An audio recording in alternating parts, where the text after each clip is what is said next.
আসসালামু আলাইকুম। আমার এই র্যাকটা আপনাদেরকে আমার দেখানো ওইভাবে হয়নি। আজকে আমি দেখাচ্ছি। এই র্যাকটা আমার অনেক শখের, পছন্দের।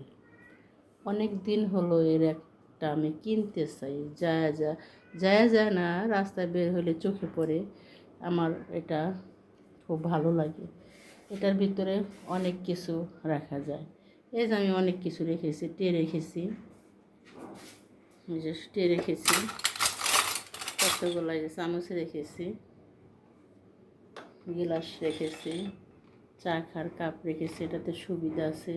আবার টে আছে, এই যে টে, পানি একটার পানি আর একটার ভিতরে যায় না। এই যে এখানে আমি আবার এই যে কতগুলা কাপ রেখেছি, বাটি রেখেছি, প্লেট রেখেছি। এই যে নিচের তাকে কত রকম জিনিস রেখেছি।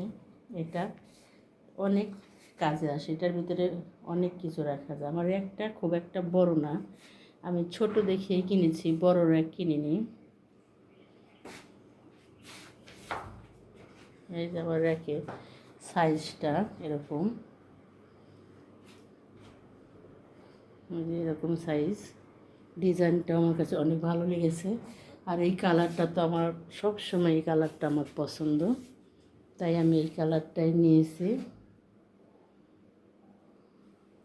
দেখতে পাচ্ছেন এটা কেমন লাগছে, সুন্দর লাগছে না? এটার ভিতরে কিছু বাড়তি জিনিসও আছে। আমি এখন এগুলা উঠায় রাখবো। মেহমান আসছিল, তাই এই কাপ পিরিচ বেশি বের করা হয়েছিল, এগুলো এখন গোছায় রাখবো।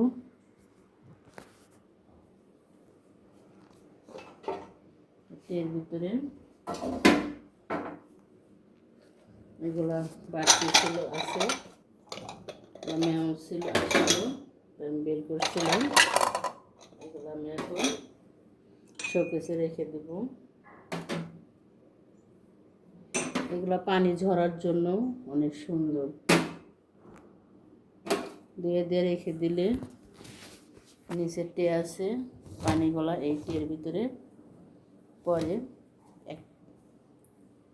পরে পানি এটা বের করে পানি ঝরিয়ে ফেলানো যায়। এটা আসলেই, এই র্যাকটা আসলে অনেক কাজে আসে। দেখেন আমি কত কিছু রেখেছি, চামচ রেখেছি, গ্লাস রেখেছি, চা খাওয়ার কাপ রেখেছি, কত প্লেট বাটি রেখেছি। নিচে তো কত রকম প্রয়োজনীয় জিনিসও রেখেছি। তাহলে এই র্যাকের কালারটা আর র্যাকটা আপনাদের কেমন লাগলো সেটা আমাকে জানাবেন। আল্লাহ হাফেজ।